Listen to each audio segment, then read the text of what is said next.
So this is what I've been doing for the last 8 or 9 months. Going through the internet and looking for cruising sailboats that I think will fit all my criteria.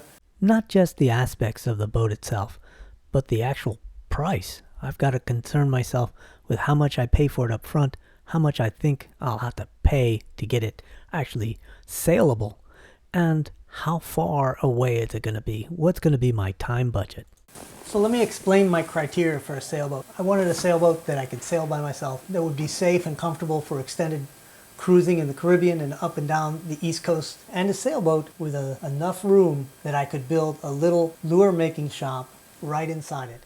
You might already know my other channel, The Engineered Angler, where I design and build custom fishing lures and occasionally get them out and do some fishing with them. And my dream is that I could sail to different places, research the species of fish that I might be fishing for, and then make the lures specifically to that water and those fish. So I started off thinking that a boat between 32 feet and 35 feet would be ideal. I think I could sail that by myself and I would have plenty of room. I wanted a boat with a keel that was encased in fiberglass, a rudder that was skeg hung. I wanted it to be sloop rigged. It should have a diesel auxiliary, wheel steering, an adequate galley, and a full head. So I started to make appointments to visit boats. I went to see this one, and it's still for sale. It's a 32 Endeavor. It's got all the aspects that I wanted. It's within my price range, but it's a little more of a project boat than I wanted. I went to see this Pearson 323, which I really liked, but it had some soft spots on the deck and was a little more of a project boat too. Although the Pearson 323 really has everything I want. I went to see a No.1 31, but apparently the owner had posted some really old photographs because the boat was in a terrible state. I checked out a Cape Dory 30. That was nice, but needed a lot of work. And the Newport 30 that I went to see was in terrible shape too, and it was getting a little bit disheartening to go out and see boats. So I started looking at boats that were maybe a little pricier, but I would be able to put them into service really quickly without a bunch of work. I went to see a Catalina 34 that was absolutely beautiful. This boat was near perfect. It was in great shape. It had lots of upgrades. She was kept at a yacht club, so that was out of the question. But she had so many beautiful and expensive upgrades. Teak everywhere, and the interior was absolutely immaculate. The asking price was a bit high. It was just barely within my price range, but I have to be really honest. When I got there and I saw it, I thought it was a 36-footer. It just seemed like a big boat. And I realized then that going from a 22-foot Catalina, taking 28 years off of sailing, with the exception of a little bit of sailing with some friends, and then expecting to step onto a 34-foot sailboat and skipper it alone was probably unrealistic. So I had to back up and realize I needed a different plan. So the latest plan that I've executed is that I would buy a boat somewhere between 26 and 30 foot that still had all the aspects that I wanted without really the long range capabilities. But I wanted to make sure it had a diesel and all the things that I didn't have on the Catalina 22 so I could learn to use them. And the other complication that I really hadn't thought through very well was where I was going to keep the boat. And here in North Florida, there really aren't a lot of options for slips. There are plenty of marinas, but they all have waiting lists for slips, and the slips are pretty pricey. I went to see this Catalina 28, and it was in nice shape, inside and out, but it had some hull damage, and the repairs were a little questionable, and it was sitting in a private slip. So when you're buying a boat, I mean, at least for me, I'm still working, so I wasn't going to be able to dedicate weeks on having it brought up or bringing it up from a distant place. I live inland in Florida, and so while I can make both coasts in about an hour and a half, I really wanted it on the East Coast. So I was trying to stick to my search on the East Coast of Florida. So the more I thought about it, the tighter my search filters started to become. And it became more difficult to find boats that I really wanted to go look at. And the boat I finally found was a bit of a compromise. It's an older boat. It's a 1982 CNC 27. But it's got a diesel, it's got a functional galley, it's got a roller furler. It doesn't have the offshore capabilities, but I'm ready to sort of compromise there because this really is going to be my training boat. This is the boat I'm going to learn on. This is the boat I'm going to sail alone and try to do some extended sailing either up the coast or down towards the Keys. And while it's not likely that I'm going to be able to build a little lure making factory in this boat, I will know where I'm going and I'll make lures in advance and carry and use those lures while I'm sailing. And I'm hoping that within a year or two, I'll be ready to move on to the next level sailboat. All right, so enough talk. Let's go ahead and drive over to the boatyard and take a look at what she looks like. And this drive actually was one of the deciding factors. It's probably the shortest drive I can make and still get to a marina that actually has slips.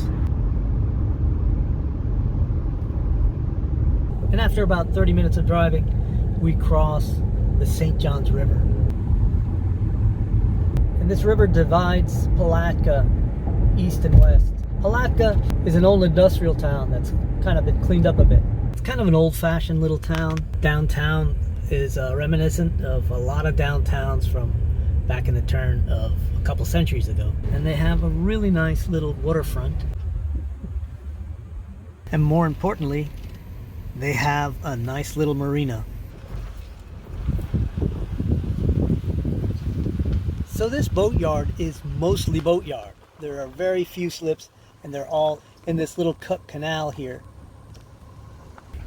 And you can see this place has a lot of boats up on dry dock.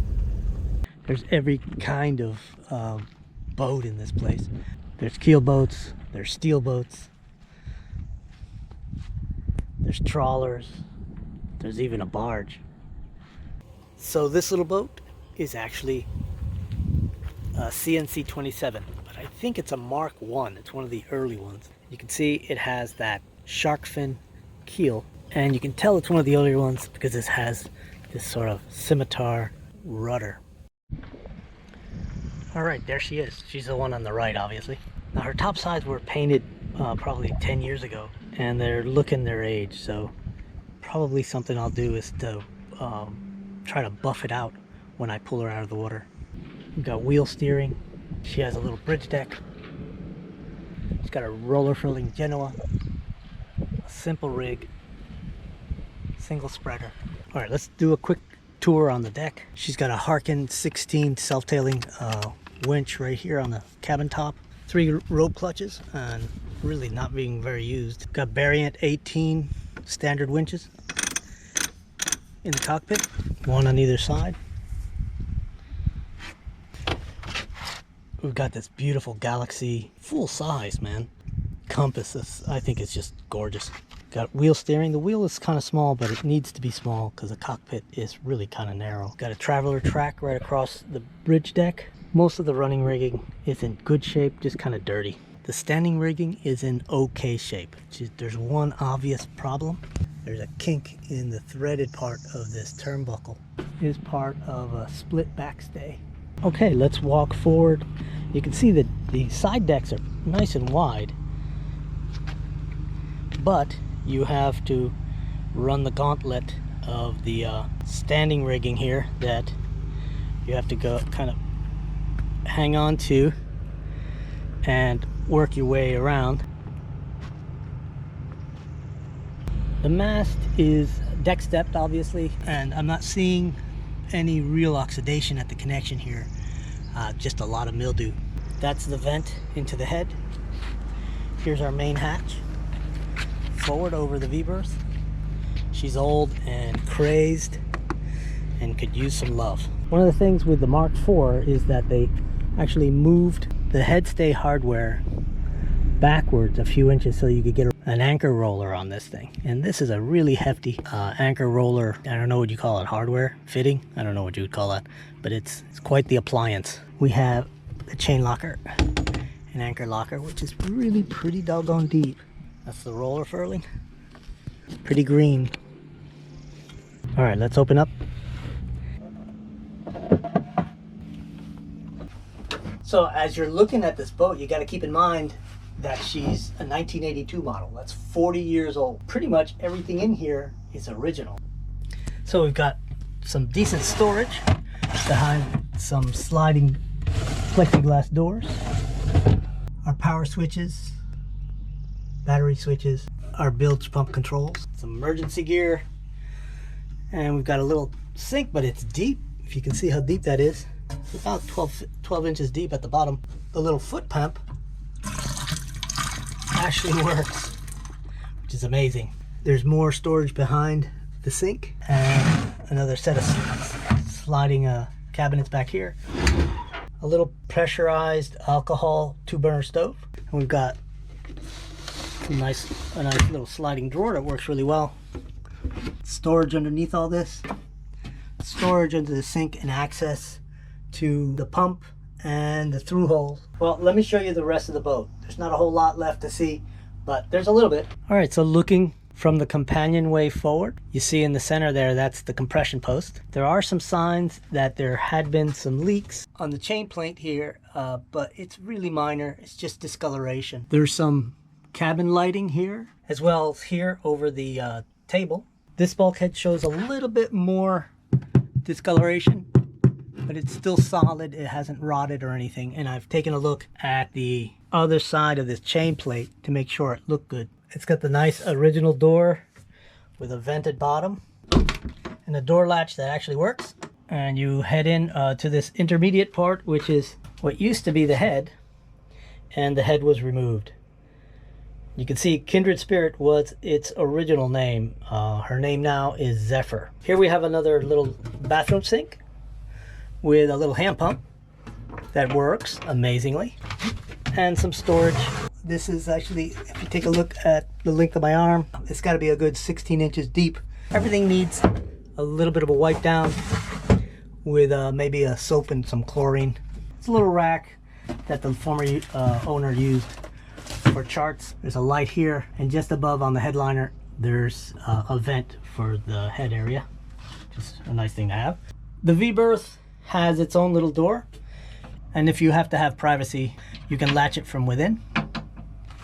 So the V-berth is not big, it's pretty small. I think one person can sleep in it relatively comfortably. 2 people, you're pushing it. Yeah, maybe an adult and a child, or 2 kids. And the bulkhead going to the chain locker is in great shape. All right, so if you'll remember my checklist for the things I wanted on a boat, no matter what size it was. I wanted a diesel engine, I wanted wheel steering, I wanted a galley, I wanted a head, and I wanted roller furling. Those are all the things that I didn't have on my last boat, and the things I really wanted to learn to use. So that said, let's take a look at the diesel.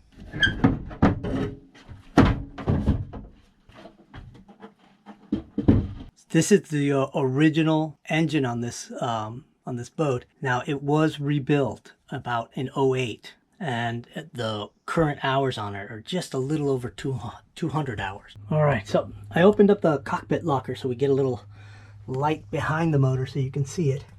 You can see she's in really nice condition, very little rust. The engine mounts are in great shape.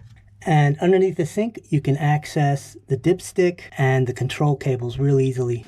13 horsepower probably sounds ridiculously small for a 27-foot boat that weighs somewhere close to 6,000 pounds. But sailboats are kind of funny like that. They sit in the water and not on the water, so they can't plane. It's good to have enough power to get it to hull speed, and then a little extra power to overcome wind and currents. I hope you enjoyed the boat tour. I have owned Zephyr for about 3 weeks, and I already made my first newbie mistake on the boat. The second time I went to the boat, I went there to clean it out, and I thought I would go ahead and run the motor.